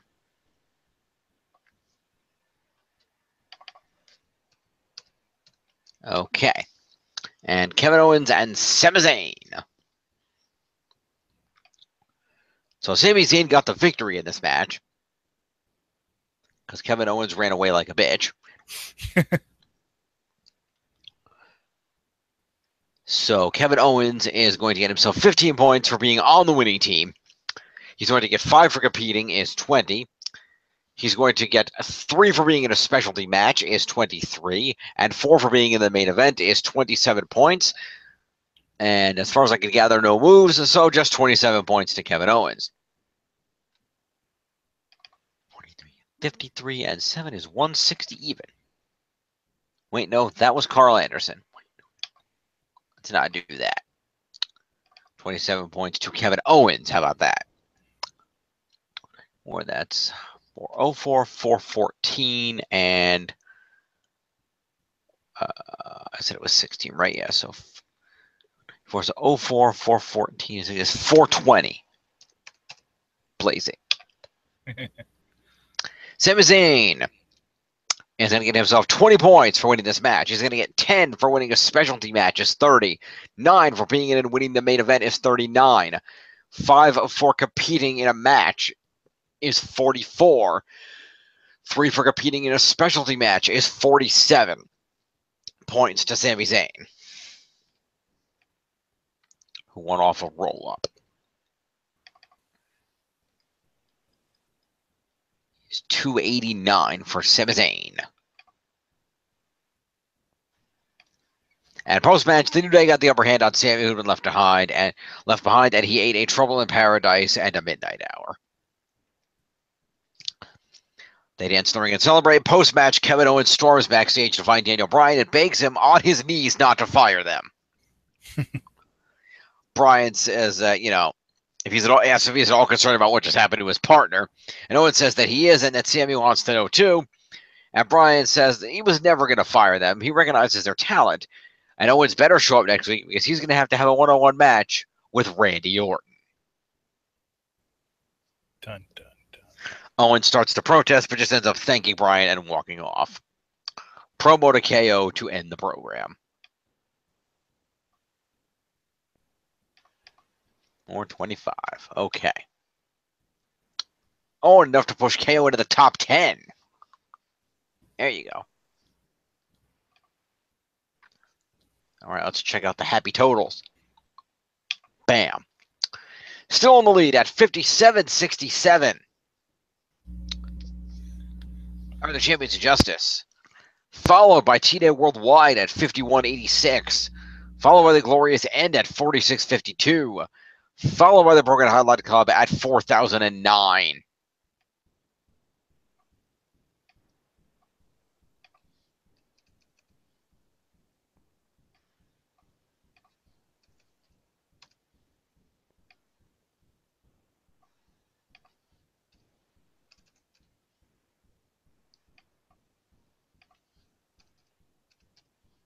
All right.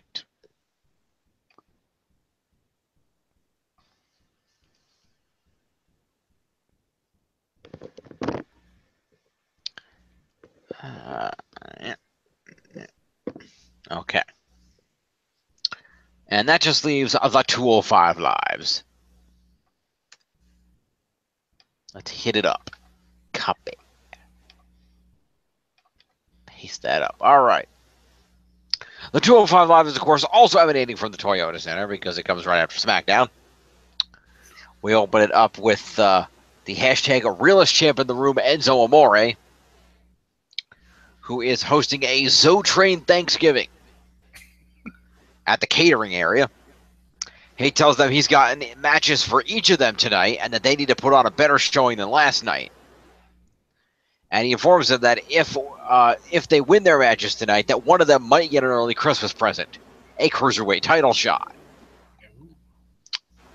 As he's speaking to Nizdar and Daivari, however, he wants to know where Gabagulak is. And the crew says that he's off PowerPointing again. And then a large turkey walks in and takes the head off. And it's Drew Gulak who says that he is the Gobbledy-Gulak. They all roll their eyes. And he says, what? I thought you wanted me to loosen up.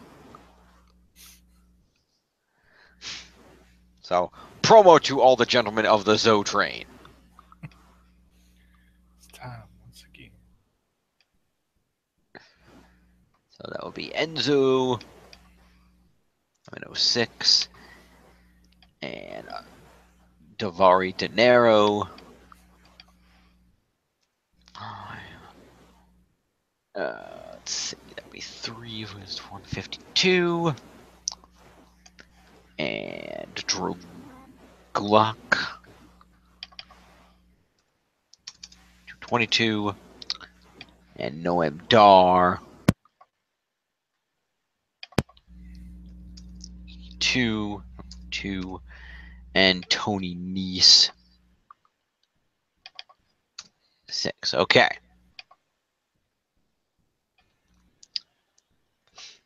So, Drew Gulak then comes out to the ring, sans costume. It says that he's a proud member of the Zo train, so he's Enzo adjacent. And since Amori is from the streets, so is he. And tonight he is going to defeat Akira Tozawa in a street fight and stop his odd chance once and for all. He's going to prove that he's not afraid to roll up, nay, to cut off his sleeves and get his hands dirty. And speaking of getting your hands dirty, Drew has prepared a very special presentation of his PowerPoint presentation, but he's interrupted by Tozawa's music before he can do anything with it. So that is another promo to Gaba Gulak.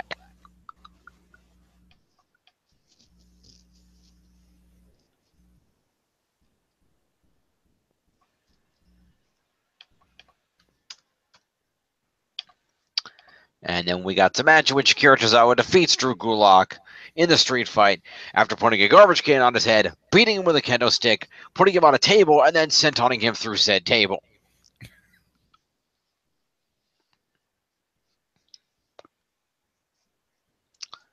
So there you go. So Drew Gulak is going to get himself 5 points for competing in this match. He's also going to get 3 points for competing in a specialty match. He has 8 points to Gulak and 3 inherently for weapons. Is 11 points to Gulak. 238.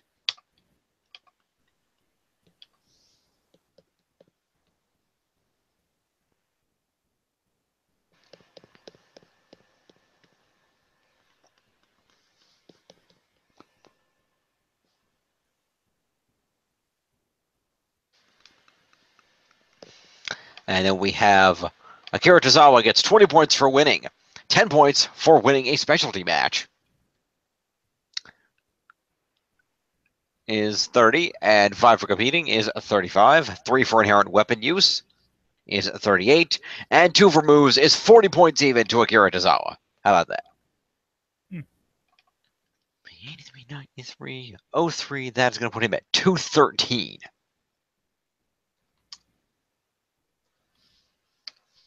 All right.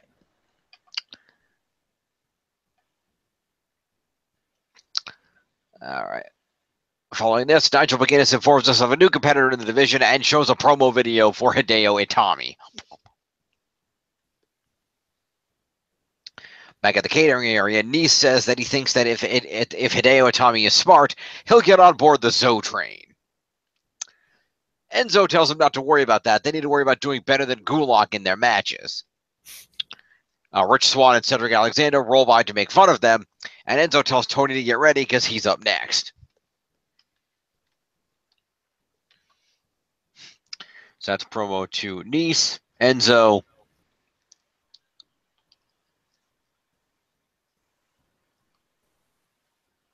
And he's talking like everybody was there. So what we're going to do is we're going to give Enzo and Nice promo.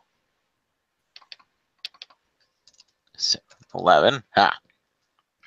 Oh, thank heaven. Then Tony Nice.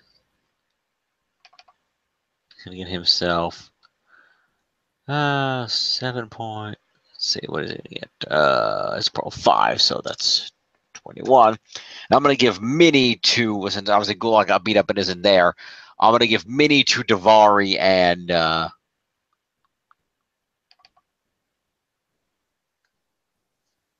Dar. Okay.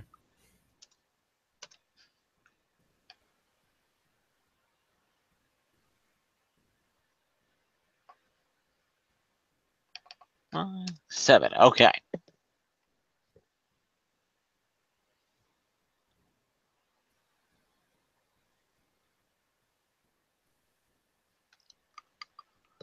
All right.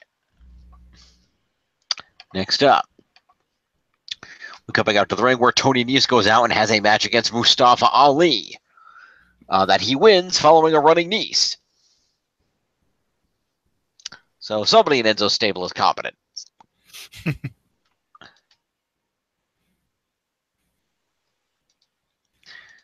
So Mustafa Ali will get 5 points for competing.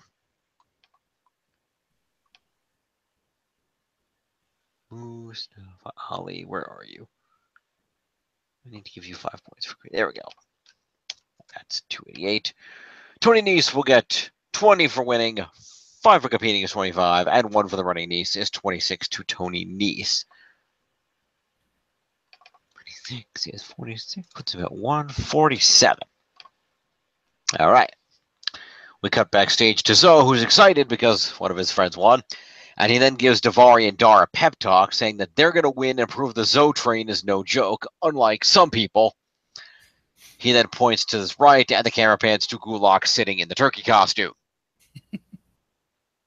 He takes the head off and asks if he can use the bathroom because he forgot to before he put the suit back on, but Enzo says no.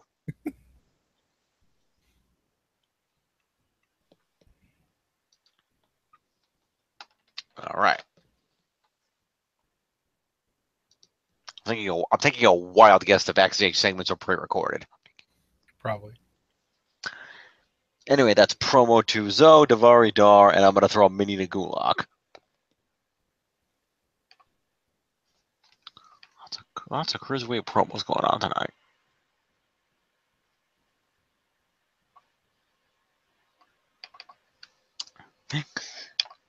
Arya Daivari.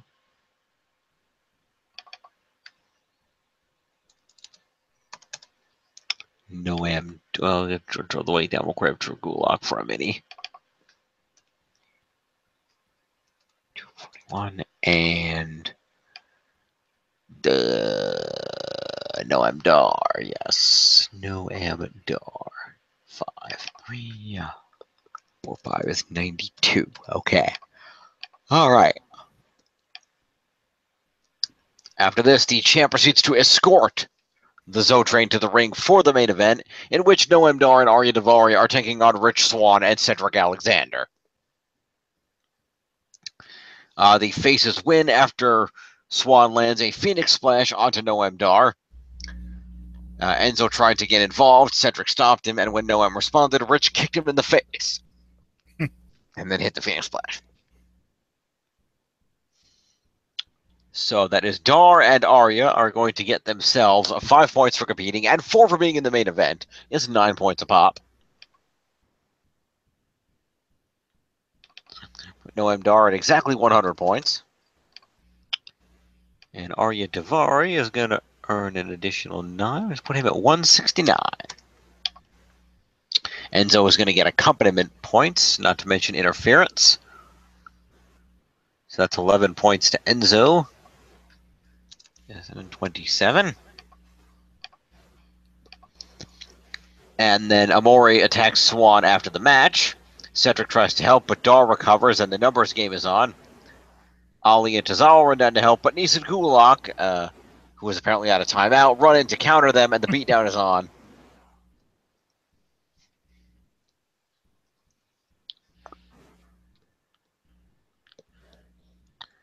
And it ends with Swann and Alexander getting stacked on top of each other, and Enzo hitting them both with an air Enzo.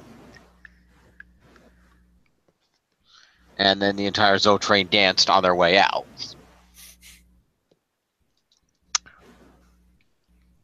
So let's see.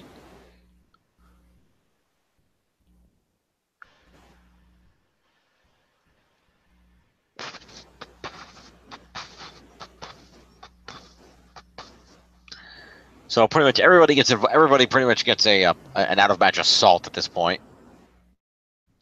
So I got 4 points to everybody and an extra one to Enzo for the finisher. So we'll go through the list one more time. Tozawa, who really needs to call Titus. Titus got him a cruiserweight shot in like 2 weeks. Just saying. Daivari, 4, which is 173. All right, we're going to give points to Cedric Alexander. Is 4 for that. It's 66, and then points to I'm forgetting who else. Who else is involved in this? It's Drew Gulak. We'll get 4 points. If Enzo we already gave. Who am I forgetting in all the insanity? Who else was involved in this whole situation? Mustafa Ali. 4 points is 292.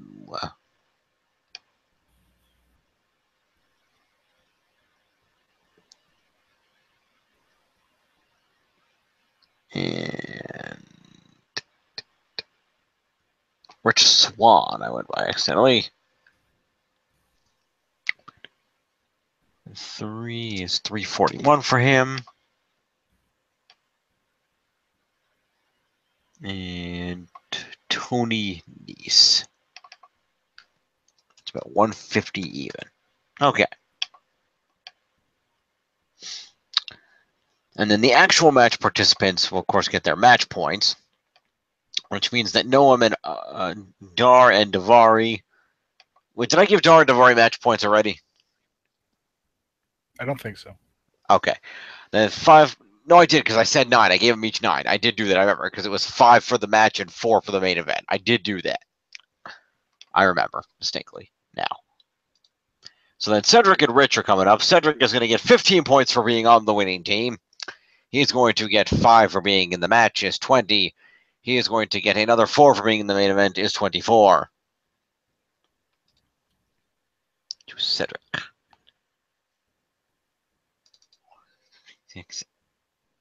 86 and 4 is 490. And Rich Swan won the match. He will get 20 points for that. He will get 9 points for being in and winning the main event. He will get 5 for competing in a match, is 34. And he will get 2 for moves, is 36 points to Rich Swan to end the week.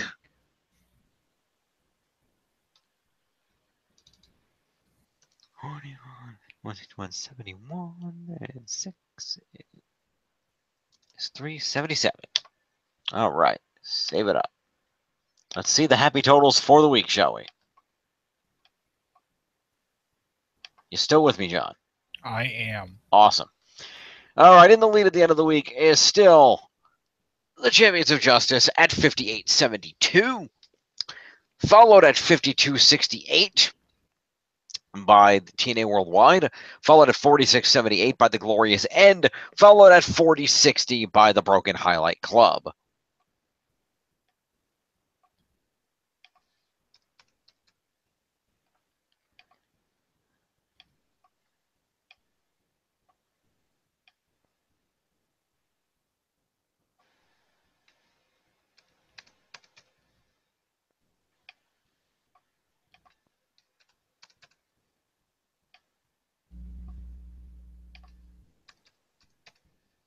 All right, and there we have that. Let's check the leaderboards. Bam. Still in the lead, the hashtag realest champ in the room at 727 points. In second is still one third of the Shield, Dean Ambrose at 577, followed by the WWE champion AJ Styles at 525. Seth freaking Rollins, another member of the Shield, at 515. The former Intercontinental Champion, The Miz, at 507. Cedric Alexander at 490. The Monster Among Men, Braun Strowman, at 469. Roman Reigns off of an impressive Intercontinental title victory, jumping up to 466. Kalisto at 442 and running on the top 10 just barely by 2 points over the Raw Women's Champion Alexa Bliss is SmackDown Live's own Kevin Owens.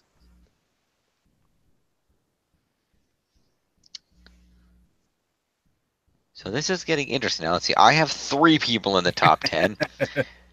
Tiff has 3 people in the top 10. Jeff has 1, 2, 3 people in the top. So basically, Tiff, Jeff, and I each have 3 people in the top 10, yep. And you have Enzo. And I have Enzo. You have Enzo, the number 1 guy. All right, then. But on the plus side, it makes you feel better. You do have Jason Jordan, and he's only 4 points off of the top 10. Yeah. He used to be number 10. He was. Your next highest guy is Elias. I'm sorry.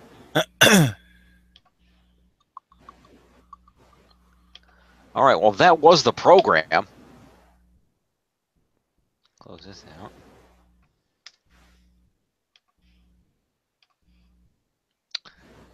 All right, John, thank you for being the one person that joined me. You're welcome. Of course, we hope Tiff's schedule works out more to be with us again next week.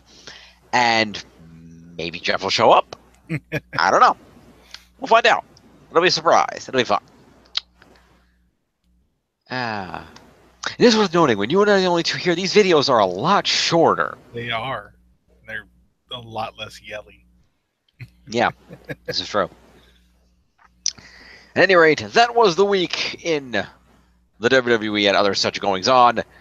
Please again join us for next week for more news, more shenanigans, more fun things like that there.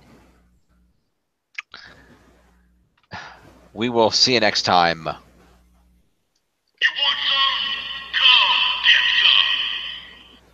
Bye. Peace.